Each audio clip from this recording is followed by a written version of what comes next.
Olá, boa noite, que Deus abençoe ricamente a sua vida, da sua família. É uma alegria ter você conosco nesse momento devocional produzido, preparado pela Congregação Evangélica Luterana Cristo Redentor de Copacabana.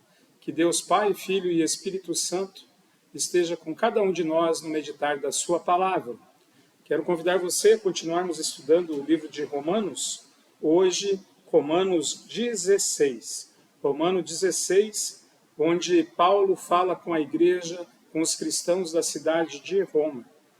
Já estamos no último capítulo de Romanos. Durante os vários devocionais, nós estudamos essa carta, uma das mais importantes, e é muito simbólico que a gente comece outubro, o mês em que celebramos a Reforma, concluindo a leitura do livro de Romanos. Em Romanos, nós temos várias passagens que deixam claro que somos aceitos por Deus pela fé, não pelas nossas obras. É muito evidente e claro que todos são pecadores, que todos carecem da glória de Deus, e isso fica evidente ao estudarmos o livro de Romanos. Não é nem questão de interpretação, somente de ler o livro de Romanos, capítulo 1, capítulo 3, capítulo 5, 6, 8, e fica evidente e claro a salvação pela fé em Cristo Jesus. Não pelas obras, mas pela graça de Deus. E esse amor de Deus, ele se manifesta também através do cuidado que Paulo tem com os cristãos, com a igreja, com o corpo de Cristo. E aqui fica evidente também no final do seu livro. Paulo começa o capítulo 16 recomendando a nossa irmã Febe, que está servindo na igreja de Cenereia, para que vocês a recebam no Senhor como convém aos santos e ajudem em tudo que de vocês vier a precisar, porque ela tem sido protetora de muitos, inclusive de mim. Então veja já, aqui fica evidente que a igreja se preocupa com os seus membros, um cuidando do outro, um procurando ajudar naquilo que pode a outra pessoa. Esse é o papel da igreja, servir primeiramente também os irmãos da fé e ser uma igreja que acolhe, que recebe bem a cada um que aqui bate na porta. Nós devemos receber com muito amor, com muito carinho, especialmente os irmãos na fé. É o caso dessa irmã chamada Febe, que já prestou serviços, inclusive, ao apóstolo Paulo. E Paulo continua fazendo algumas saudações pessoais. Isso é uma coisa muito bonita dentro da igreja. A gente faz amigos, novos amigos. E isso acontece especialmente porque temos algo em comum, que é o cabeça. Cristo é o cabeça da igreja.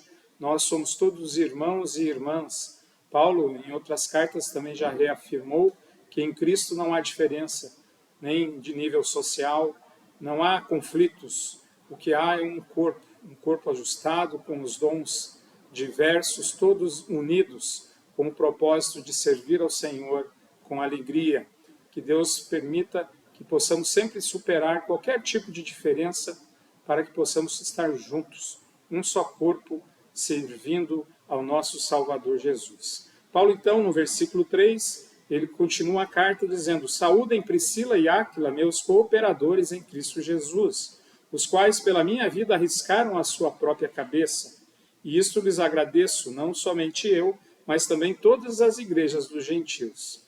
De fato, Paulo era muito importante no trabalho missionário, e o gesto de Priscila e Áquila que serviram, inclusive arriscando a sua própria vida, foi muito importante para que Paulo continuasse a sua semeadura do Evangelho. Ele também continua no versículo 5, saúdem igualmente a igreja que se reúne na casa deles. Vejam, a igreja são as pessoas, não o templo. O templo é um lugar de encontro. A grande preocupação é com o corpo de Cristo, com as pedras vivas. Eu e você, todos nós fazemos parte, nós somos a igreja. Quando ele diz para a igreja pregar o Evangelho, ele está falando comigo, está falando também com você. Nós somos igreja, povo escolhido de Deus para servir.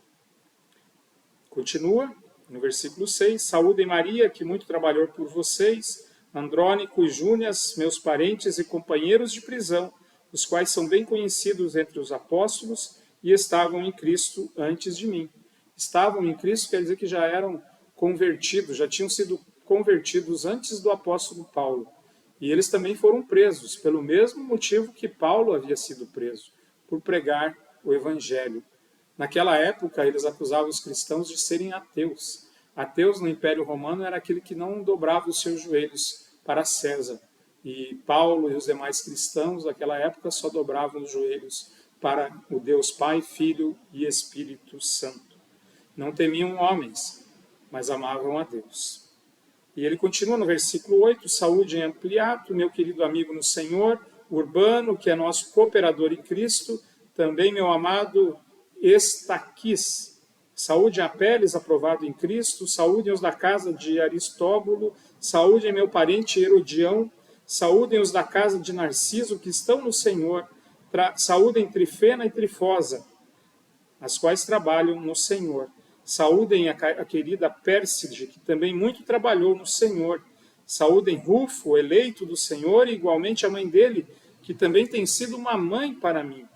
Saúdem a Síncrito, Flegonte, Hermes, Patrobas, Hermas e os irmãos que se reúnem com eles. Saúdem Filólogo, Júlia, Nereu e a sua irmã, Olímpias e todos os santos que se reúnem com eles. Veja que aqui ele já está usando a palavra santo no sentido do povo de Deus.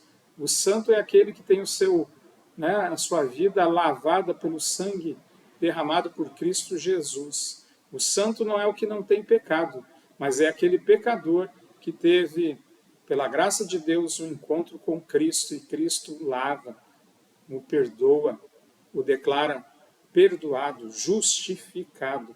E aqui com esses nomes, por que é importante a gente ler e ver? Veja como a igreja ela é composta de pessoas que se dedicam ao serviço. Esse é um grande aprendizado para nós cristãos, que estejamos sempre prontos a servir. E eles serviam com os dons que eles tinham, com as capacidades que eles tinham, com os recursos que eles tinham. Eles não tinham uma igreja, se reuniam nas casas. Tinham homens e mulheres que se dedicavam ao serviço. A igreja continua existindo para servir, para ser luzeiro nesse mundo de tanta confusão, para ser farol apontando na direção correta, no caminho reto, que é o caminho do Senhor. E ele também lembra nessa irmandade das igrejas espalhadas pelo mundo. Todas as igrejas mandam saudações. Nós nos amamos, nós gostamos de cooperar uns com os outros. A igreja de Copacabana quer servir na missão de todo o Rio de Janeiro, por isso ela coopera com as outras congregações. E as outras congregações do Rio de Janeiro cooperam conosco. Olha um exemplo disso, cantata de Natal. Tijuca e Copacabana unindo vozes para louvar a Deus e dar testemunho, tanto em Copacabana quanto em Tijuca, que Natal é o nascimento do Salvador. E queremos cantar isso em conjunto para que mais pessoas reconheçam que o menino Jesus é o seu Salvador pessoal. E ao final da sua carta ele dá alguns conselhos. E aqui é importante a gente parar para pensar nisso. Notem bem, diz o versículo 17, aqueles que provocam divisões e escândalo em desacordo com a doutrina que vocês aprenderam. Afastem-se deles. Atenção sempre à doutrina. Cuidado com os que querem dividir o corpo. Cuidado com aqueles que pregam coisas erradas, inadequadas. Então nós precisamos estar vigilantes na doutrina. Para isso eu preciso conhecer a palavra. E também tenho que estar atento aos movimentos das pessoas na igreja. Na igreja há joio e trigo. Muitas vezes o joio quer se manifestar, mas só para causar divisão. Então temos que tomar sempre esse cuidado na história da igreja. Versículo 18 continua, ele termina o 17 dizendo: afastem-se deles que provocam divisão e escândalo, porque estes tais não servem a Cristo, nosso Senhor, e sim a seu próprio ventre. Muitas vezes são os seus interesses que estão por trás disso, para que eles tenham o poder, o domínio, e não Cristo. O cabeça da igreja é Cristo. O dono da igreja é Cristo. Com suas suaves palavras e lisonjas, enganam o coração das pessoas simples. Muitas vezes a palavra de Deus vai puxar a nossa orelha. Não vai ser passar a mão na nossa cabeça e dizer segue. Não, ela vai dizer pare, arrependa-se, você está errado. Ela coloca o dedo na nossa ferida. A gente não gosta, né, quando a gente é chamado a atenção. A gente prefere o elogio. Mas raros são os elogios que nos ajudam a melhorar. Muitas vezes um conselho, uma crítica é que vão nos corrigir e vão nos empurrar para o momento certo, para a ação correta, para o caminho verdadeiro. 19. Pois a obediência de vocês é conhecida por todas. Olha a qualidade bonita dos romanos. Por isso me alegro por causa de vocês. Quero que sejam sábios no que diz respeito ao bem e simples no que diz respeito ao mal. E o Deus da paz em breve esmagará Satanás debaixo dos pés de vocês.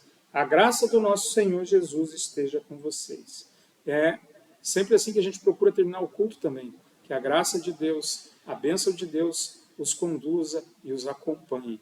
É dessa forma que Paulo também se despede. Ele se despede desejando a graça de Deus. E aí no final, no versículo 25, tem um trecho muito bonito, que ele diz assim: ora ao Deus que é poderoso para confirmar vocês, segundo o meu evangelho e a pregação de Jesus, conforme a revelação do mistério guardado em silêncio, e que agora tornou-se manifesto e foi dado a conhecer por meio das Escrituras, proféticas segundo o mandamento de Deus, eterno para a obediência da fé entre todas as nações. A este Deus, único e sábio, seja dado glória por meio de Jesus para sempre. Amém. Toda honra e glória a Deus. Paulo era servo, a igreja de Roma servia a Deus. Pessoas se uniam em torno da palavra com o intuito de aprender, se fortalecer e compartilhar a palavra. Essa é uma das grandes lições práticas para mim e para você ao lermos o livro de Romanos. Fomos chamados por Deus porque somos todos pecadores e carecemos da glória de Deus, porque o salário do pecado é a morte. E graciosamente Deus envia o seu Filho Jesus, que nos declara justos, perdoados, e agora nos chama, nos prepara, nos dá dons para continuar servindo a Ele com alegria. Que esse Deus nos conceda o querer e o realizar dessa obra. Vamos orar? Querido e bom Deus, graças te damos pela salvação. Usa cada um de nós na obra de semear a tua palavra. Obrigado, Senhor, por estar conosco, nos dando a salvação, nos dando dons para servir nesse mundo que tanto carece de ti. Em nome de Jesus, amém. Um forte abraço, meu irmão, minha irmã, que Deus continue abençoando ricamente a sua vida, da sua família, e convidamos você a estar conosco nos cultos de domingo, 10h30, presencialmente em Copacabana ou nos nossos canais, nas nossas redes sociais. Um fraterno abraço a todos, que Deus abençoe e guarde a cada um de vocês. Amém.